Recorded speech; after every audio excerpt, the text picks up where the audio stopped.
എൻ്റെ പേര് ആകാശ് എന്നാണ്. എൻ്റെ സ്ഥലം തൃപ്പൂണിത്തുറയാണ്. ഞാനിപ്പോൾ ഈ വൈയിൽ വർക്ക് ചെയ്യുന്നു. ഇൻഫോ പാർക്കിൽ ടാക്സ് അനലിസ്റ്റ് ആയിട്ടാണ് വർക്ക് ചെയ്യുന്നത്. ഇപ്പം കയറിയിട്ടൊരു 1.5 വർഷമായി. ആകാശ് ഈ വയിലേക്ക് എത്തുമ്പോൾ ലൈക്ക് ഭയങ്കരമായിട്ട് എക്സൈറ്റഡ് ആണ് അല്ലേ, ഭയങ്കര ഹാപ്പിയാണ്. കാരണം ആകാശിൻ്റെ വലിയൊരു ഡ്രീമായിരുന്നു ഈ വയിലേക്ക്. സോ ആ ഒരു ജേണിയിൽ ഒരുപാട് ഡിഫിക്കൽട്ടീസ്, ഒരുപാട് ഒബ്സ്റ്റക്കിൾസ് ഉണ്ടായിരുന്നു. അതൊക്കെ ആകാശ് ചലഞ്ച് ചെയ്ത് മുന്നിലേക്ക് എത്തി, ലൈക്ക് അച്ചീവ് ചെയ്തിരിക്കുകയാണ്. സോ ആ ഒരു ജേണിയുടെ ഇനീഷ്യൽ സ്റ്റേജിൽ എന്തായിരുന്നു ആ ഏറ്റവും വലിയ ചലഞ്ചസ് ആകാശിൻ്റെ ലൈഫിലുണ്ടായിരുന്നു? അപ്പോൾ 9 മാസം ഉള്ളപ്പോഴാണ് എനിക്കിങ്ങനെ കണ്ടുപിടിക്കുന്നത്, ഇങ്ങനെ സെർബൽ പാൾസി ആണ് എന്നുള്ളത് കണ്ടുപിടിക്കുന്നത്.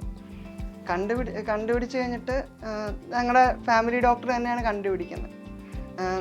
പുള്ളിക്കാരൻ്റെ വീട്ടിൽ ചെന്ന സമയത്ത് അമ്മ ഇങ്ങനെ ഭയങ്കര എക്സൈറ്റ്മെൻറ്റോട്, ആ അങ്കിളിൻ്റെ മോളും ഏറ്റവും ഇളയ മോളും ഞാനും സെയിം ഏജാണ്.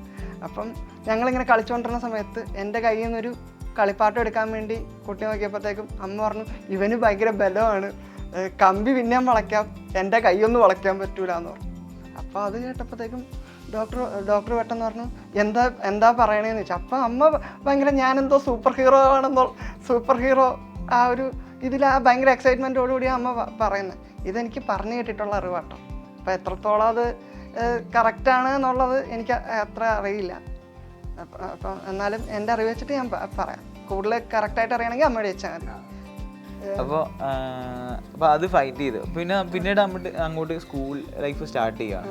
അപ്പോൾ നമ്മൾ സ്കൂൾ ലൈഫ് ഇപ്പോൾ ഫസ്റ്റ് സ്റ്റാൻഡേർഡ് തൊട്ടിട്ട് നമ്മൾ ലൈക്ക് ഓർഡിനറി സ്കൂളിലേക്ക് പോകുന്ന സമയത്തൊക്കെ എങ്ങനെയായിരുന്നു?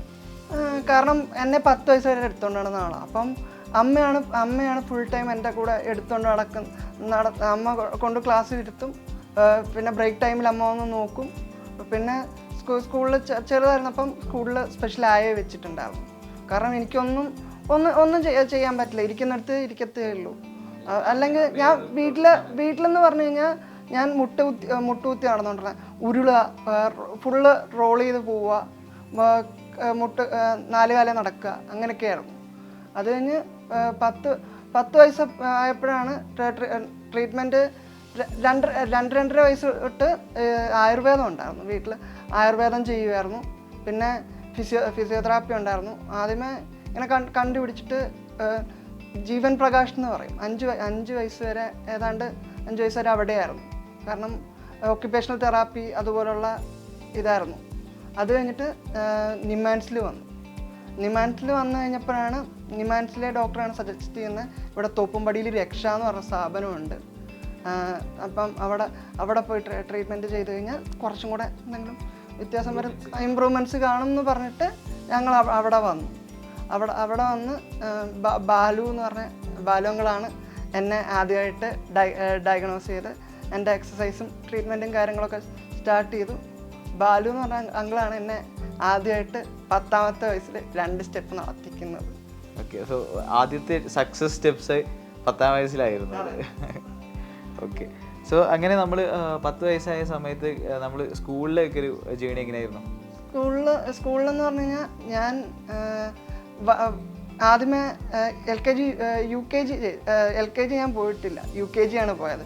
കാരണം LKG എന്നെ ഒരു ക്ലാസ് താത്തിരുത്താനാണ് അച്ഛനും അമ്മയും പോയത്. പക്ഷേ അവിടെ ചെന്ന് ഇൻ്റർവ്യൂ ചെയ്തപ്പോഴത്തേക്കും LKGയിലെ പിള്ളേർ പറയുന്ന സാധനങ്ങളെല്ലാം ഞാൻ പറയുന്നു. കാരണം ഞാനും അമ്മയും ഉണ്ടായിരുന്നുള്ളൂ വീട്ടിൽ. അച്ഛൻ വർക്കിന് ഡ്യൂട്ടിക്ക് പോയി കഴിഞ്ഞാൽ ഞാനും അമ്മയുള്ളൂ. അപ്പോൾ അമ്മ ഓരോ കാര്യങ്ങളിങ്ങനെ കാണിച്ചു തരും. പിന്നെ ട്രീറ്റ്മെൻറ്റിന് പോണ സമയത്ത് കാറിൽ ഈ നഴ്സറി റൈംസ് അതുപോലുള്ള, അപ്പോൾ എനിക്ക് എല്ലാ സോങ്സും ആ സമയത്ത് ബൈ ഹാർട്ടായിരുന്നു. കാരണം അമ്മ തന്നെ സ്റ്റോറി പറഞ്ഞു തരും, എല്ലാം പറഞ്ഞു തരുമ്പോഴത്തേക്കും നമുക്ക് ആൽഫബറ്റ്സും എല്ലാം കാണാപ്പാടായിരുന്നു. അപ്പോൾ അവിടെ പോയി ഇൻ്റർവ്യൂ ചെയ്തപ്പോഴത്തേക്കും LKGയിൽ ഇരുത്താന്ന് പറഞ്ഞിട്ട് പോയി ഇൻ്റർവ്യൂ ചെയ്തപ്പോഴത്തേക്കും LKGയിലുള്ള സാധനങ്ങൾ മൊത്തം ഞാൻ പറഞ്ഞു. അപ്പോൾ അവിടുത്തെ മേഡം ചോദിച്ചു, ഇതിന് കുട്ടിക്ക് ഓൾറെഡി അറിയാം LKGയിലുള്ള, അപ്പോൾ പിന്നെ വെറുതെ എന്തിനാ അവിടെ ഇങ്ങനെ ഇരുത്തുന്ന, ഓൾറെഡി അറിയാലോ എന്ന് ചോദിച്ചു. സ്കൂൾ ലൈഫ് സ്റ്റാർട്ട് ചെയ്യുന്ന UKG എന്നാണ്. അങ്ങനെ അമ്മ തന്നെയായിരുന്നു ബിഗിനിങ്ങിലെ ടീച്ചർ, ആദ്യത്തെ ടീച്ചർ അമ്മ തന്നെയാണ്.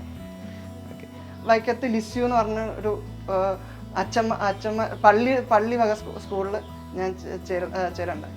അപ്പോൾ അവിടെ എന്ന് പറഞ്ഞു കഴിഞ്ഞാൽ അവിടെ ഭയങ്കര ഇതാണ്, ഫാദർമാരാണ്, ഫ്രണ്ട്സ് ആണെങ്കിലും ഇപ്പോഴും ഞങ്ങൾ തമ്മിൽ കോണ്ടാക്റ്റ് ഉണ്ട്. എല്ലാം ഉണ്ട്.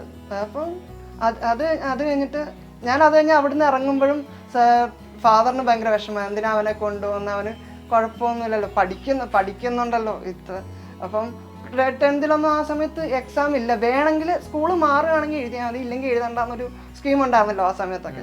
അപ്പം അതുകൊണ്ട് പറഞ്ഞ് അങ്ങനെ വേണ്ടാന്ന് പറഞ്ഞു. അപ്പം എന്നാലും സാരമില്ല എന്ന് പറഞ്ഞ് അവിടെ നിന്ന് മാറി. അങ്ങനെയാണ് എഴുതാനൊക്കെ ബുദ്ധിമുട്ട്.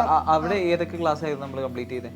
7th to 8th. അപ്പോൾ നമ്മൾ ഇയർ 2008-9 2008-9 നമ്മൾ കംപ്ലീറ്റ് ആയി. 2009 തൊട്ടാണ് ഇങ്ങനെ NIOS ചേരുന്നത്. ഓക്കെ. അപ്പോൾ ഫാദേഴ്സിന്റെ സപ്പോർട്ടോട് കൂടി ലൈക്ക് പേഴ്സണൽ മെന്ററിങ്ങിന്റെ പുറത്താണ് നമ്മൾ പിന്നീട് അങ്ങോട്ട് ഇമ്പ്രൂവ് ആയത്. ഓക്കെ. അപ്പം പിന്നീട് ഇനി അങ്ങോട്ട് പറയുന്ന സ്റ്റോറി ആകാശിന് ഏറ്റവും ഇൻട്രസ്റ്റിംഗ് ആയിട്ടുള്ള ഭയങ്കര ടേണിംഗ് പോയിന്റ്സും ചലഞ്ചിങ് ആയിട്ടും ഒരുപാട് ഒബ്സ്റ്റക്കിൾസ് അച്ചീവ് ചെയ്തിട്ടുള്ള പോയിന്റ്സ് ആണ് ഇനി അങ്ങോട്ടുള്ള ജേണി. 8th വരെ സ്കൂളിൽ പോയി, അത് കഴിഞ്ഞിട്ട് നമ്മൾ പിന്നെ മറ്റൊരു ഓപ്ഷനിലേക്ക് ചിന്തിക്കാൻ വേണ്ടി എന്തുകൊണ്ട് ചിന്തിച്ചു? ലൈക്ക് കാരണം എൻ്റെ ഫിസിക്കൽ ബുദ്ധിമുട്ട് കാരണം എഴുതിയെത്താൻ പറ്റുന്നില്ല, വിഷന് പ്രോബ്ലം ഉണ്ട്, സ്ക്വിൻ്റ് ഉണ്ടായിരുന്നു, സർജറി കഴിഞ്ഞതാണ്, സർജറി 4 വയസ്സിൽ കഴിഞ്ഞതാണ്. അത് കഴിഞ്ഞിപ്പോൾ വീണ്ടും 1 വർഷമേ ആയുള്ളൂ കറക്ഷൻ സർജറി കഴിഞ്ഞിട്ട്. അപ്പോൾ അങ്ങനെ ഇപ്പം മാറിക്കൊണ്ടിരിക്കുകയാണ്. അപ്പൊ അങ്ങനെ ബുദ്ധിമുട്ടുകൾ ഉള്ള ഒരു സമയമായിരുന്നു നമ്മൾ 8th കഴിഞ്ഞ സമയത്ത്. അപ്പം അങ്ങനെ മാറണം NIOS പറഞ്ഞ സമയത്ത് ഞാൻ വിചാരിച്ച എൻ്റെ പഠിത്തമൊക്കെ കഴിഞ്ഞു അന്നത്തോടുകൂടി എഡ്യൂക്കേഷൻ ലൈഫിന്റെ ഏതാണ്ട് എത്തി. കാരണം നമുക്ക് എഴുതിയെത്താൻ പറ്റുന്നില്ല, പാസ്സാവാതെ നമുക്ക് മുമ്പോട്ട് പോകാൻ പറ്റത്തില്ലല്ലോ. അപ്പൊ അങ്ങനെ വന്നപ്പോഴത്തേക്കും എനിക്കൊരു ടെൻഷൻ ഉണ്ടായിരുന്നു. പിന്നെ അച്ഛനമ്മയൊക്കെ സപ്പോർട്ട് ഉള്ളത് കൊണ്ട് പിന്നെ നമ്മളത് പിടിച്ചങ്ങ് കയറി പോരുക എന്നുള്ളതേ ഉള്ളൂ. എങ്ങനെയായിരുന്നു NIOSന്റെ ലൈക്ക് എങ്ങനെയാണ് NIOSനെ കുറിച്ച് അറിഞ്ഞത്? അത് റിസോഴ്സ് റൂമിലെ സാറാണ് പറഞ്ഞത്. സാറാണ് ഇങ്ങനെ നമ്മുടെ അടുത്ത് ആദ്യമായിട്ട് NIOS എന്ന് പറഞ്ഞ ഇതുണ്ട്, സിലബസ് ഉണ്ട്, അതിങ്ങനെയാണെന്ന് പറഞ്ഞു. പിന്നെ നമ്മൾ 10th അച്ചീവ് ചെയ്തപ്പോൾ ലൈക്ക് നമുക്ക് 8th സ്റ്റാൻഡേർഡിൽ നമുക്ക് ഇനി അങ്ങോട്ട് എഡ്യൂക്കേഷൻ ഇല്ല, കഴിഞ്ഞു എന്നൊക്കെ ഫീൽ ചെയ്ത സമയത്താണ് നമ്മൾ 2 വർഷം 9th 10th കംപ്ലീറ്റ് ചെയ്തത്. അപ്പോൾ SLC like complete 10th graduate ആയ സമയത്ത് ഉണ്ടായിരുന്ന എക്സൈറ്റ്മെന്റ് എന്തായിരുന്നു? നല്ലൊരു എക്സൈറ്റ്മെന്റ് ആയിരുന്നു. കാരണം ഞാൻ തന്നെയാണ് ഇപ്പോൾ എക്സാം ഫുൾ എഴുതിയതും നല്ല അത്യാവശ്യം കുഴപ്പമില്ലാത്ത ഒരു ഫസ്റ്റ് ക്ലാസ് മാർക്ക്, ഒരു 70% 80 അടുത്തുണ്ടായിരുന്നു ഞാൻ തന്നെ.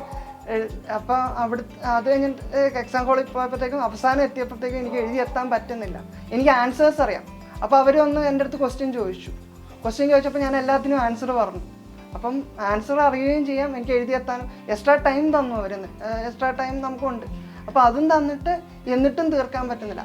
അപ്പോൾ സാറ് പറഞ്ഞു, അപ്പോൾ ഇങ്ങനെയാണെങ്കിൽ കുട്ടിക്ക് സ്ക്രൈബിനെ കൊടുത്തു കഴിഞ്ഞാൽ കുറച്ചും കൂടെ നല്ല. അപ്പോഴാണ് നമ്മൾ സ്ക്രൈബ് എന്നുള്ള ഒരു ഇത് ആദ്യമായിട്ട് അറിയുന്നത്.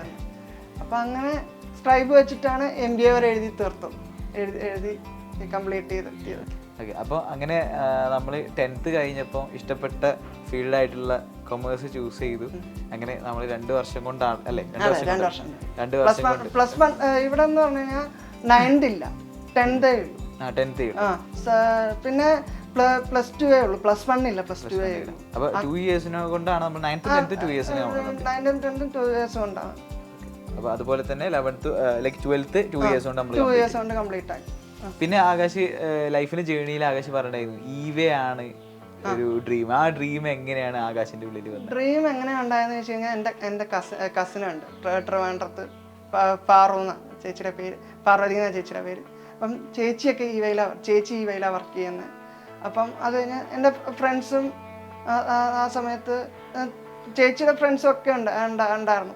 അപ്പം ചേച്ചിയാണ് എനിക്കിങ്ങനെ പറഞ്ഞത്, എടാ ഇങ്ങനെ EVAയിൽ കുറച്ചും കൂടെ വർക്കിംഗ് കൾച്ചർ ഡിഫറെൻ്റ് ആണ്, നിനക്കിങ്ങനെ ഡിസബിലിറ്റി കാറ്റഗറി ആണെങ്കിലും ഒരു ലിമിറ്റിനപ്പുറത്തേക്ക് നിന്നെ സ്ട്രഗിൾ ചെയ്യിക്കത്തില്ല അവർ, നിനക്ക് എന്താണോ കംഫർട്ടബിൾ ആ ഒരു രീതിയിൽ പോവാം എന്ന് പറഞ്ഞപ്പോഴത്തേക്കും നമുക്ക് പറഞ്ഞു അപ്പം കറന്റ്ലി ഇപ്പൊ ആകാശിന്റെ സ്കൂൾ ലൈഫ് 8th കഴിഞ്ഞതിന് ശേഷം 4 വർഷത്തെ NIOS എക്സ്പീരിയൻസ് ചെയ്തു, 1-on-1 മെന്ററിങ് എക്സ്പീരിയൻസ് ചെയ്തു. അതുപോലെ സ്കൂൾ ലൈഫ് അല്ലാണ്ട് ഓപ്പൺ സ്കൂൾ വഴി എങ്ങനെ നമുക്ക് 10th ഗ്രേഡും 12th ഗ്രേഡും ഒക്കെ പാസ്സാവുന്നുള്ള എക്സ്പീരിയൻസ് ചെയ്തു. അപ്പോൾ ഈ ഒരു പോയിന്റിൽ എക്സ്പീരിയൻസിൽ ആകാശിന് ലൈക്ക് വാട്ട് ചേഞ്ചസ്, എന്തൊക്കെ ചേഞ്ചസ് ആകാശിന് ലൈക്ക് നോർമൽ സ്കൂളിങ്ങും 1-on-1 മെന്ററിങ്ങും തമ്മിലുള്ള ഡിഫറൻസ് എങ്ങനെയൊക്കെ ഫീൽ ചെയ്യും? അതിൻ്റെ ഒരു അഡ്വാൻറ്റേജസ്? കാരണം നമുക്ക് ഇത്തിരി സ്ലോനെസ് ഉണ്ട്. അതിപ്പോൾ നമ്മൾ തന്നെ അക്സെപ്റ്റ് ചെയ്തേ പറ്റുള്ളൂ. അല്ലാതെ നമുക്ക് ഒരു കുഴപ്പമില്ല എന്ന് പറഞ്ഞാൽ നമ്മൾ ബലം പിടിച്ചോണ്ടിരുന്നു കഴിഞ്ഞാൽ നമ്മൾ നല്ല രീതിയിൽ സ്ട്രഗിൾ ചെയ്യും നോർമൽ. കാരണം നമ്മൾ സ്കൂളുകാരെയും കുറ്റം പറഞ്ഞിട്ട് കാര്യമില്ല. കാരണം 10-60 പേരിരിക്കുന്നിടത്ത് ബാക്കിയുള്ള 59 പേരെ നോക്കാൻ പോവോ, അതോ നമുക്ക് ഇത്തിരി ഇഷ്യൂ കൊണ്ട് നമ്മളെ തന്നെ അവർ കോൺസെൻട്രേറ്റ് ചെയ്യും. അപ്പോൾ ആ ഒരു പോയിന്റിൽ 1-on-1 മെന്ററിംഗ് ആണ് നമുക്ക് ഒരു പഠിക്കാൻ ഇത്തിരി സ്ലോ ആണ് നമ്മൾ, പക്ഷെ പഠിച്ചെടുക്കും. പക്ഷെ ബാക്കിയുള്ളവർ 10 മിനിറ്റ് കൊണ്ട് പഠിക്കുന്ന സാധനം നമുക്ക് ചിലപ്പോൾ അരമണിക്കൂർ വേണ്ടി വരും. അത്രയും സ്പെൻഡ് ചെയ്യാൻ, ആ അരമണിക്കൂർ സ്പെൻഡ് ചെയ്യാൻ ചിലപ്പോൾ നോർമൽ സ്കൂളിൽ ടീച്ചർമാർ അത്രയും അവൈലബിൾ ആവില്ല. അപ്പം നമുക്ക് അവരെയും നമുക്ക് കംപ്ലൈൻറ്റ് പറയാൻ പറ്റത്തില്ല. അവർ നമുക്ക് കെയർ തരുന്നില്ല. അപ്പോൾ അതിന് ഏറ്റവും നല്ല ഓപ്ഷൻ NIOS ആണ്. അപ്പോൾ ലൈക്ക് കോളേജ് ജേണി നമുക്ക് ഒരുപാട് പറയാനുണ്ട്.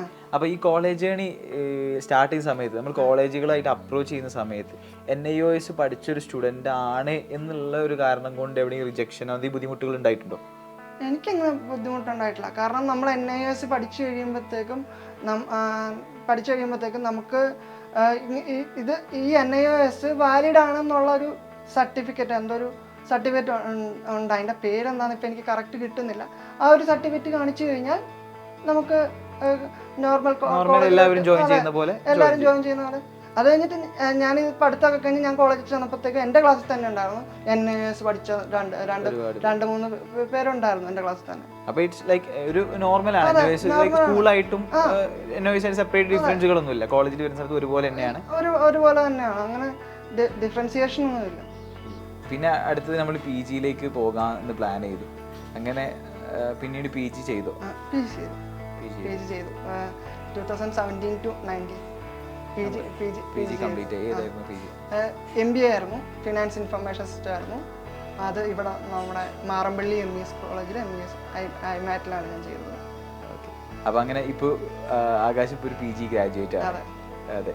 അപ്പോൾ PG കഴിഞ്ഞ സമയത്ത് ലൈക്ക് കംപ്ലീറ്റ്ലി നോർമൽ, ഇന്നത്തെ കാലത്ത് എല്ലാവരും ചെയ്യുന്ന രീതിയിലുള്ള ഒരു കംപ്ലീറ്റ് എഡ്യൂക്കേഷൻ സിസ്റ്റം നമ്മൾ കംപ്ലീറ്റ് തകർത്ത് പൊളിച്ച് കംപ്ലീറ്റ് ചെയ്തു.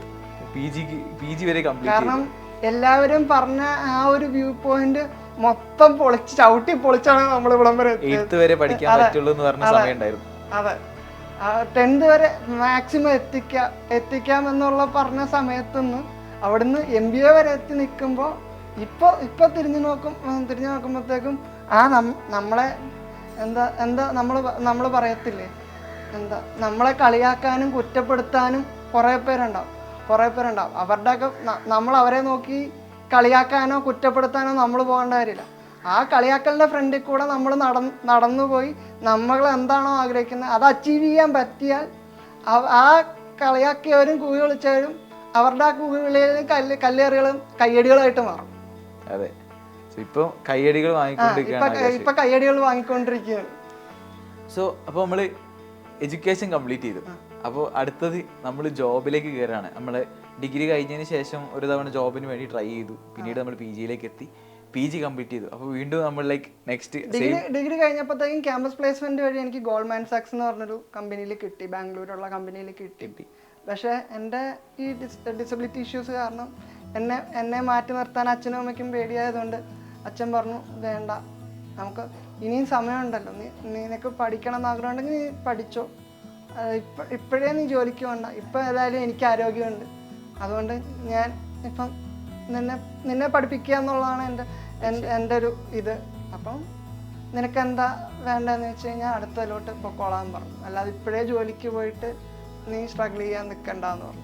അങ്ങനെ MBA കംപ്ലീറ്റ് ചെയ്തതിന് ശേഷം പിന്നെ നെക്സ്റ്റ് സ്റ്റെപ്പ് പിന്നീട് അങ്ങോട്ട് ജോലി തിരഞ്ഞ് നടക്കുന്നൊരു സമയമായിരുന്നു.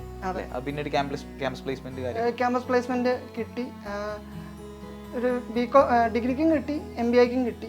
പക്ഷെ ആ സമയത്ത് ഒരു വില്ലനായിട്ട് വന്നത് നമ്മുടെ കൊറോണയായിരുന്നു. PG കഴിഞ്ഞ സമയത്ത് നമുക്ക് ഇതായിട്ട് വന്നത് കൊറോണയായിരുന്നു. കാരണം ക്യാമ്പസ് പ്ലേസ്മെന്റ് കിട്ടി, ആ സമയത്ത് കമ്പനികളെല്ലാം ഇതാക്കിയപ്പോഴത്തേക്കും റിക്രൂട്ട്മെൻ്റ് ഒക്കെ ഫ്രീസ് ചെയ്തപ്പോഴത്തേക്കും എനിക്ക് സെലക്ഷൻ കിട്ടിയതും ആ ഒരു ഇത് വെച്ച് അവർ ക്ലോസ് ചെയ്തു. കാരണം ഓപ്പർച്യൂണിറ്റി ലോസ് നല്ലപോലെ ആ സമയത്ത് ഉണ്ടായിരുന്നു. ആ ഒരു സമയത്ത് നമ്മൾ എങ്ങനെയാണ് ടൈം യൂട്ടിലൈസ് ചെയ്തത്?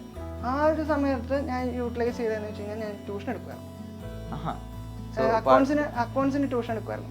കാരണം നമ്മുടെ പുറത്ത് പോയിട്ടല്ല കേട്ടോ, നമ്മുടെ ഈ ചുറ്റുവട്ടത്തുള്ള പിള്ളേർക്ക് ട്യൂഷൻ എടുക്കുമായിരുന്നു. കാരണം അവർക്ക് പുറത്ത് പോയി പഠിക്കാൻ ആ സമയത്ത് ട്യൂഷൻ ക്ലാസ് ഒന്നും. അപ്പം നമുക്കറിയാവുന്നതുകൊണ്ട് അടുത്തുള്ള പിള്ളേരെ വീട്ടിലിരുന്ന് തന്നെ. പിന്നെ ഓൺലൈനായിട്ടെന്ന് പറഞ്ഞാൽ നമുക്കറിയാവുന്നവർക്ക് നമ്മൾ ഓൺലൈനായിട്ട് പറഞ്ഞു കൊടുക്കും. ചേട്ടാ ഇതൊന്ന് പറഞ്ഞു തരുമോ എന്ന് ചോദിക്കുമ്പോഴത്തേക്കും അങ്ങനെ പറഞ്ഞു കൊടുത്തിട്ടുണ്ട്. ഓക്കെ, അപ്പം അങ്ങനെ നമ്മുടെ ഡ്രീം ആയിട്ടുള്ള ഇവയിലേക്കുള്ള ജോബിലേക്ക് പിന്നെ എത്തിയത് എങ്ങനെയാണ്? അത് കഴിഞ്ഞിട്ട് ഞാൻ പറഞ്ഞല്ലോ ഇപ്പൊ സ്കൂളിൽ വർക്ക് ചെയ്തു. അവിടുത്തെ സാറ് വഴിയാണ് ഞാൻ സക്ഷമ എന്ന് പറഞ്ഞൊരു സംഘടനയെ കുറിച്ച് അറിയുന്നത്. അതായത് ഡിസബിലിറ്റി ഉള്ളവർക്ക് വേണ്ടി അവരുടെ ഒരു അവയർനെസ്സിനും അവരുടെ ഒരു സപ്പോർട്ടിനും വേണ്ടി പ്രവർത്തിക്കുന്ന ഒരു NGO ഓർഗനൈസേഷനാണ്. ഓൾ ഇന്ത്യയിൽ ഉള്ള ഓർഗനൈസേഷനാണ് സക്ഷമ എന്ന് പറയുന്നത്. ഞാനിപ്പോൾ അവരുടെ കൊച്ചി എറണാകുളം ജില്ലയുടെ യൂത്ത് വിംഗ് കോർഡിനേറ്ററാണ്. അതെ, ഇപ്പം ഞാൻ 4 വർഷമായി. അപ്പോൾ സാറ് തന്നെയാണ് എന്നെ അതിലോട്ട് ഇൻട്രൊഡ്യൂസ് ചെയ്യുന്നതും കാര്യങ്ങളൊക്കെ ചെയ്തതും സാറ് തന്നെയാണ്. അപ്പോൾ അവർ വഴിയാണ് ഞാനിങ്ങനെ യൂത്ത് ഫോർ ജോബ്സ് ഫൗണ്ടേഷൻ എന്ന് പറഞ്ഞിട്ട് ഈ ഡിസബിലിറ്റി ഉള്ള കുട്ടികൾക്ക് ജോബ് കൊടുക്കുന്നത്. കാരണം പഠിത്തമുള്ള കുട്ടികൾക്ക് ജോബ് ചെയ്യാൻ പറ്റാത്തത് ഉണ്ട് ഈ ഒരു ഡിസബിലിറ്റി വെച്ചിട്ട്. അപ്പം അവർക്ക് ജോലി ചെയ്യാൻ താല്പര്യമുള്ളവർക്ക് ജോലി ചെയ്യാം എന്നുള്ള ഇതിന് വേണ്ടിയിട്ടാണ് അവർ ഈ ഓർഗനൈസേഷൻ സ്റ്റാർട്ട് ചെയ്തത് തന്നെ. ട്രിവാൻഡ്രം ബേസ് ചെയ്തിട്ടുള്ള ഓർഗനൈസേഷനാണ്. അപ്പം അവർക്ക് റെസ്യൂമേ കിട്ടിയപ്പോഴത്തേക്കും അവർ ചോദിച്ചു, ഇങ്ങനെ സദർലൻഡ് എന്ന് പറഞ്ഞൊരു കമ്പനിയിൽ ഓപ്പർച്യൂണിറ്റി വന്നിട്ടുണ്ട്, നിങ്ങൾക്ക് താല്പര്യം ഉണ്ടെങ്കിൽ ഞങ്ങൾ പ്രൊസീഡ് ചെയ്തോട്ടെ എന്ന് ചോദിച്ചു. നമ്മൾ പ്രൊസീഡ് ചെയ്തോളാൻ പറഞ്ഞു. അങ്ങനെ 2021 ഏപ്രിൽ 7 ആയപ്പോൾ ഞാൻ ആദ്യമായിട്ട് സദർലൻഡിൽ ജോയിൻ ചെയ്യണം. അങ്ങനെ നമ്മൾ ഏത് വർഷമായിരുന്നു അങ്ങനെ ഇവയിലേക്ക് നമ്മുടെ എൻട്രി? ഇവയിലേക്ക് കയറിയത് 2023 മാർച്ച് 1 സദർലൻഡിൽ നിന്ന് ഫെബ്രുവരി 17 2023 ആയപ്പോഴത്തേക്കും ഞാൻ ഇറങ്ങി. അവിടെ ഒരു ഓൾമോസ്റ്റ് 2 years ആവുന്നതിന് മുന്നേ ഇറങ്ങിയ. കാരണം അവിടെ നൈറ്റ് ഷിഫ്റ്റാണ്. നമ്മുടെ ഈ ആരോഗ്യത്തിൻ്റെ ഇത് വെച്ചിട്ട്, കാരണം കണ്ണിന് ഇഷ്യൂ ഉള്ളതുകൊണ്ട് ഓവറായിട്ട് സ്ട്രെയിൻ ചെയ്യാൻ പറ്റത്തില്ല. അങ്ങനെ നൈറ്റ് ഷിഫ്റ്റ് പറ്റും, പക്ഷേ ഓവറായിട്ട് ചെയ്ത് കഴിഞ്ഞാൽ എൻ്റെ ഹെൽത്ത് അഫക്റ്റ് ചെയ്യുന്നുള്ളതുകൊണ്ട് അങ്ങനെ സദർലൻഡിൽ നിന്ന് ഇറങ്ങുമായിരുന്നു. അങ്ങനെ നമ്മൾ ഏറ്റവും കംഫർട്ട് സ്പേസ് ആയിട്ട് നമുക്ക് വർക്ക് ചെയ്യാൻ പറ്റുന്ന ഇവയിലേക്ക് അങ്ങനെ 2023 അല്ലേ 3 നമ്മൾ ഇവയിലേക്ക് എത്തുന്നത്. അപ്പോഴേക്ക് എനിക്ക് തോന്നുന്നു ആകാശ് ലൈഫിൽ കണ്ടിട്ടുള്ള ഏറ്റവും വലിയ എല്ലാ മൈൽ സ്റ്റോൺസും ടാക്കിൾ ചെയ്ത് അത് മറികടന്ന് അച്ചീവ്മെന്റ്സിന്റെ ഒരു കൂട്ടം അച്ചീവ്മെന്റ്സ് ആയിട്ടാണ് നമ്മൾ ഇവയിലേക്ക് വരുന്നത്. ഇത് ഫൈനൽ മൈൽ സ്റ്റോൺ എന്ന് വേണമെങ്കിൽ പറയാം അല്ലേ? അതെ, എനിക്ക് കിട്ടിയ അച്ചീവ്മെന്റ്സ് ആണ്. ഇവിടെ ഇരിക്കേണ്ടത് 2 അകത്തിലും ഇരിപ്പുണ്ട്, എല്ലാം ഉണ്ട്. അപ്പൊ ഇവയിലേക്ക് അങ്ങനെ ലാസ്റ്റ് നമ്മൾ എൻട്രി ചെയ്യാണ് അല്ലേ? അപ്പൊ എന്തായിരുന്നു അതിന്റെ ഒരു എക്സ്പെരിമെന്റ്? നമ്മൾ ഫൈനൽ എല്ലാ ഗോളും എല്ലാവരുടെയും ഒരുപാട് ആൾക്കാർ പറ്റില്ല എന്ന് പറഞ്ഞ പല പോയിന്റ്സ് ഉണ്ട്. എല്ലാ പോയിന്റ്സും ഓരോന്നോരോന്നായിട്ട് നമ്മൾ കംപ്ലീറ്റ് ചെയ്തു. ഇവയിൽ ജോബ് ചെയ്യണം എന്നായിരുന്നു ഏറ്റവും വലിയ ആഗ്രഹം. അപ്പൊ അങ്ങനെ ഇവയിൽ ജോബ് കിട്ടി. അപ്പൊ ആ സമയത്ത് പിന്നീട് അങ്ങോട്ട് ഒന്നുമില്ല കംപ്ലീറ്റ് ചെയ്യാൻ. എല്ലാം നമ്മൾ കംപ്ലീറ്റ് ചെയ്യാൻ നമ്മൾ വിചാരിച്ച ഡെസ്റ്റിനേഷനിലേക്ക് നമ്മൾ എത്തി. ആ ടൈമിൽ വീട്ടുകാരുടെയും ഫ്രണ്ട്സിൻ്റെയും ഒക്കെ ഒരു എങ്ങനെയായിരുന്നു അവരൊക്കെ റെസ്പോൺസ്? ഞാൻ പറഞ്ഞല്ലോ, ഫ്രണ്ട്സ് തന്നെയാണ് ഈ വഴിയിലോട്ട് എത്താനുള്ള. അപ്പോഴും SHലുള്ള ഫ്രണ്ട്സ് ഇഷ്ടം പോലെ ഉണ്ട് ഈ വഴിയിൽ വർക്ക് ചെയ്യുന്നുണ്ട്. അപ്പം എൻ്റെ കസിൻസ് 2 പേര് ഈ വഴിയിൽ വർക്ക് ചെയ്യുന്നുണ്ട്. അപ്പം എല്ലാവരുടെയും കൂടെ ഒരു കൂട്ടായ ഒരു പരിശ്രമമാണ് അത്. നമ്മൾ പറയുമല്ലോ, പൗലോ കൊയ്ലോയുടെ ഒരു വേർഡ് ഉണ്ട്, എന്താ, നമ്മൾ വേണമെന്ന് ആഗ്രഹിച്ചു കഴിഞ്ഞാൽ ആ ആഗ്രഹം എന്താ പറയുക, ആ ആഗ്രഹം സത്യസന്ധമാണെങ്കിൽ നമ്മളോട് ലോകം വരെ കൂട്ടി നിൽക്കും എന്നൊരു കോട്ടുണ്ടല്ലോ. ആ ഒരു കോട്ട് തന്നെയാണ് എനിക്ക് ആപ്ലിക്കബിൾ ആയിട്ടുള്ള കാര്യം എന്ന് ഞാൻ എപ്പോഴും പറയാറ്. കാരണം ഇത്രയും പേരുടെ എൻ്റെ എഫേർട്ടിൽ സത്യസന്ധമായതുകൊണ്ടാണ് ഇത്രയും ഫ്രണ്ട്സ് ആണെങ്കിലും ഫാമിലി മെമ്പേഴ്സ് ആണെങ്കിലും കംപ്ലീറ്റ്ലി നമുക്ക് സപ്പോർട്ടായി നിന്നത്. അതെ, നമ്മുടെ അറ്റ്മോസ്ഫിയർ കംപ്ലീറ്റ്ലി നമുക്ക് സപ്പോർട്ടായിട്ട് നിന്നത് അതുകൊണ്ടാണ്. അപ്പോൾ ലൈക്ക് കറൻ്റ്ലി ഇപ്പോൾ ആകാശിൻ്റെ കാര്യം പറയുകയാണെങ്കിൽ ലൈക്ക് സ്കൂളിംഗ് എന്നുള്ള ഇപ്പോഴത്തെ കുട്ടികൾ ലൈക്ക് കംപ്ലീറ്റ്ലി 10th സ്കൂളിൽ പഠിച്ചിട്ട് നല്ല രീതിയിൽ ഫുൾ A+ കിട്ടി, 12th ഫുൾ A+ വാങ്ങിച്ച് ലൈക്ക് അങ്ങനെ ഹൈ ഗ്രേഡ്സിൽ വരുന്ന കുട്ടികൾ തന്നെ ഒരുപാട് പേര് ഓപ്പർച്യൂണിറ്റി ലോസും ഡ്രീം ഇല്ലാണ്ടൊക്കെ നടക്കുന്നുണ്ട്. സോ അങ്ങനെയൊക്കെയുള്ളൊരു കാലത്ത് ആകാശ് ലൈക്ക് NIOS സർട്ടിഫിക്കറ്റോട് കൂടി ഡിഗ്രി കംപ്ലീറ്റ് ചെയ്തു, MBA കംപ്ലീറ്റ് ചെയ്തു. എൻ്റെ ആകാശിൻ്റെ ഡ്രീം പോയിന്റ് ആയിട്ടുള്ള EVAയിൽ ഇപ്പോൾ കറൻ്റ്ലി വർക്ക് ചെയ്യുവാണ് സക്സസ്ഫുള്ളി. അപ്പോൾ ആ ഒരു സമയത്ത് ലൈക്ക് എന്താണ് ലൈക്ക് ടോട്ടൽ ജേർണീനെ കുറിച്ച് പറയുന്ന സമയത്ത് ലൈക്ക് എവിടെയെങ്കിലും ലൈക്ക് പഠനം ലൈക്ക് സ്കൂളിൽ തന്നെ പോയിട്ട് വേണോ പഠിക്കാൻ എന്നുള്ള ഒരു പോയിന്റിന് ആകാശം എങ്ങനെയെങ്കിലും അതിന്റെ അഡ്വാൻറ്റേജസ് പറയാൻ പറ്റും? ലൈക്ക് സ്കൂളിൽ തന്നെ വേണമെന്നില്ല പഠിക്കാൻ, അതല്ലെങ്കിൽ നമ്മുടെ മനസ്സിലൊരു നമുക്കൊരു ഇൻട്രസ്റ്റ് ഉണ്ടായാൽ മതി, നമുക്കിത് ചെയ്യണം, നമുക്ക് പഠിക്കണം എന്നുള്ള ആഗ്രഹം ഉണ്ടെങ്കിൽ നമുക്ക് എവിടെ നിന്ന് വേണേലും പഠിക്കാം. ആണല്ലോ NIOS പോലുള്ള അവരും പറയുന്നില്ലല്ലോ സ്കൂളിൽ പോയി പഠിക്കണം എന്നുള്ളത് പറയുന്നില്ല. നമുക്ക് വീട്ടിലിരുന്നാണെങ്കിലും പഠിച്ച് അച്ചീവ് ചെയ്ത് നമുക്ക് എക്സാം എഴുതാവുന്നതേ ഉള്ളൂ. അപ്പോൾ NIOS ശരിക്കും പറഞ്ഞാൽ ലൈക്ക് ശരിക്കും ഇപ്പം NIOS ഡിസേബിൾഡ് ആയിട്ടുള്ള ആൾക്കാർക്ക് മാത്രമുള്ള ഒരു ഓപ്പർച്യൂണിറ്റി ഒന്നും അങ്ങനെ നമുക്ക് ഒരിക്കലും പറയാൻ പറ്റില്ല. സാധാരണക്കാർ എത്രയോ പേര്, കാരണം സ്കൂളിൽ പോയി പഠിക്കാൻ പറ്റാത്തവര് എൻ്റെ ഒരു ഞങ്ങളവിടെ പഠിച്ചുകൊണ്ടിരുന്ന സമയത്ത് ട്യൂഷൻ സെന്റർ പോലെയാണ്. അപ്പം അവിടെ എൻ്റെ കൂടെ ഒരു ഫ്രണ്ട് ഉണ്ടായിരുന്നു. അപ്പം അവന് നോക്കിക്കഴിഞ്ഞാൽ ഒരു പ്രശ്നമില്ല. അപ്പം അവൻ്റെ പ്രശ്നം എന്താണെന്ന് ചോദിച്ചപ്പോഴത്തേക്കും അവന് തണുപ്പത്ത് ജോയിൻസിനൊക്കെ ഒരു നീര് വയ്ക്കുകയാണ്. അപ്പം അങ്ങനെ വരുമ്പോഴത്തേക്കും അവന് നോർമൽ സ്കൂളിൽ, കാരണം 15 ദിവസത്തിൽ കൂടുതൽ പോകാൻ പറ്റിയില്ലെങ്കിൽ നമ്മുടെ അറ്റൻഡൻസ് ഇതാകുന്നൊരു സ്കീമുണ്ടല്ലോ സാധാരണ സ്കൂളിൽ. അപ്പം അങ്ങനെ വരുമ്പോഴത്തേക്കും അങ്ങനെയൊക്കെ നമുക്ക് എന്തെങ്കിലും ഡിസ്കംഫർട്ട് ഫീൽ ചെയ്യുകയാണ്. ഇപ്പം നമുക്ക് ഇന്ന സബ്ജക്റ്റ് പഠിക്കാൻ പറ്റുന്നില്ല, സ്കൂളിൽ വേറെ ഓപ്ഷൻ ഇല്ല, നമ്മൾ ആ സബ്ജക്റ്റ് പഠിച്ച് പാസ്സായാലേ പറ്റും, ക്ലാസ്സിലോട്ട് എത്താൻ പറ്റുള്ളൂ. അങ്ങനൊരു എന്താ നമുക്കൊരു അത് വേണമെങ്കിൽ NIOS കമ്പയർ ചെയ്യുമ്പോഴത്തേക്ക് നമുക്കൊരു ബർഡൻ ആയിട്ട് നമുക്ക് ഫീൽ ചെയ്യും. പക്ഷെ NIOS അത്ര ബർഡൻ ഇല്ല. നമ്മളിപ്പം ഇപ്പൊ 6 മാസം കൊണ്ട് പഠിച്ച് എഴുതാൻ ഒരാൾക്ക് കപ്പാസിറ്റി ഉണ്ടെങ്കിൽ 6 മാസം കൊണ്ട് എഴുതാം. അവരുടെ ഇഷ്ടത്തിനാണ് എക്സാം നടത്തുന്നത്, അല്ലാതെ നമ്മുടെ ഇഷ്ടത്തിനല്ല. ഒരുപാട് ബ്രില്യന്റ് ആയിട്ടുള്ള കുട്ടികൾക്കാണെന്നുണ്ടെങ്കിൽ അല്ലേ ഒരു 18 വയസ്സാകുമ്പോഴേക്ക് നല്ലൊരു ജോലിയിലേക്ക് കയറാൻ പറ്റും. ഫാസ്റ്റ് ആയിട്ട് ലേണിംഗ് നടത്താൻ പറ്റുന്ന ഒരു പ്ലാറ്റ്ഫോമും കൂടെയാണ്. പ്ലാറ്റ്ഫോമാണ് NIOS എന്ന് പറയുന്നത്. അപ്പോൾ NIOS ഈസ് ലൈക്ക് ഒരു ക്വൈറ്റ് നോർമൽ സംഭവമാണ്, എല്ലാവർക്കും ചെയ്യാൻ പറ്റും. കൂടുതൽ ബ്രില്യന്റ് ആയിട്ടുള്ള ആൾക്കാർക്ക് പെട്ടെന്ന് സക്സസിലേക്ക് എത്താൻ പറ്റിയ ഒരു വേയും കൂടിയാണ് NIOS. സോ അപ്പോൾ ആകാശിന് ഇപ്പം എന്താണ് ലൈക്ക് ആകാശിന് ഇപ്പം നമ്മൾ ഡിസേബിൾ ആയതുകൊണ്ടാണ് ഇതൊക്കെ ചലഞ്ച് ചെയ്തത് എന്നുള്ള ഫീലിൽ അങ്ങനെ ഒരു കുറവ് ഫീൽ ചെയ്തിട്ടുണ്ടോ? ഇല്ല. ആകാശിന്റെ ഫീൽ എന്താണ് അതിനെ കുറിച്ച്? എൻ്റെ ഫീൽ എന്ന് പറഞ്ഞു കഴിഞ്ഞാൽ കാണുന്നവർക്കേ ഞാൻ ഇപ്പം എന്നെ കാണുന്നവർ പറയും അയ്യോ അവൻ ഇങ്ങനെയാണല്ലോ എന്ന് പറയുമ്പോഴാണ് ഞാൻ ആലോചിക്കണം ശരിയാണല്ലോ ഞാനിങ്ങനെ. എന്നെ സംബന്ധിച്ചിടത്തോളം ഡിസബിലിറ്റിയുടെ എബിലിറ്റി മാത്രമേ ഉള്ളൂ, എനിക്ക് ഡിസില്ല. അതുകൊണ്ടൊക്കെ തന്നെ ആയിരിക്കാം ഞാൻ ഇപ്പം ഇങ്ങനൊരു കാരണം ഞാനൊരു കാര്യം വിചാരിച്ചിറങ്ങിക്കഴിഞ്ഞ് കഴിഞ്ഞാൽ ഞാൻ അതും കൊണ്ട് അതിനെത്ര വൈകിയാലും അതും കൊണ്ടേ ഞാൻ തിരിച്ച് അല്ലാതെ മുന്നോട്ട് വെച്ചാലും മുന്നോട്ട് തന്നെ, പിന്നോട്ട് എനിക്ക് പറ്റില്ല എന്ന് പറഞ്ഞ് ഞാൻ എടുക്കുന്നൊരു, അഥവാ ഞാൻ എടുത്തു കഴിഞ്ഞാൽ അതിനുള്ള എന്താന്ന് വെച്ച് കഴിഞ്ഞാൽ അച്ഛനും അമ്മയും കൂടെ എനിക്ക് സഹായിച്ചു തരും. അപ്പോൾ ആകാശ് പിന്നെ മറ്റ് ആക്ടിവിറ്റീസ് എന്തൊക്കെയാണ്? മറ്റ് ആക്ടിവിറ്റീസ് എന്ന് പറഞ്ഞു കഴിഞ്ഞാൽ ഞാൻ എൻ്റെ കാര്യങ്ങളൊക്കെ സ്വന്തമായിട്ടാണ് ചെയ്യുന്നത്. ഞാനിപ്പോൾ എനിക്ക് എവിടെയെങ്കിലും പോകണമെങ്കിൽ ഒന്നെങ്കിൽ ഊബർ എടുക്കും, ഇല്ലെങ്കിൽ ഫ്രണ്ട്സ് ഉണ്ടെങ്കിൽ അവരുടെ കൂടെ പോകും. പിന്നെ എനിക്ക് സ്കൂട്ടറുണ്ട്, ഗവൺമെൻറ്റിൽ നിന്ന് തന്നെ കിട്ടിയ സ്കൂട്ടറാണ്. അപ്പം തന്നെ ഓടിച്ച് കാര്യങ്ങൾക്കൊക്കെ പോവാറുണ്ട്. പിന്നെ ഞാനൊരു മോട്ടിവേഷണൽ സ്പീക്കറും കൂടെയാണ്. എൻ്റെ ലൈഫ് തന്നെ ബാക്കിയുള്ളവർക്ക് ഇൻസ്പയറിങ് ആക്കിയിട്ട് എൻ്റെ ലൈഫിലുള്ള ഞാൻ പുറത്തുനിന്ന് ഒരു സ്റ്റോറീസ് എടുക്കാറില്ല, എൻ്റെ ലൈഫിൽ നിന്നുള്ള സ്റ്റോറീസ് മാത്രമേ ഞാൻ എടുക്കാറുള്ളൂ.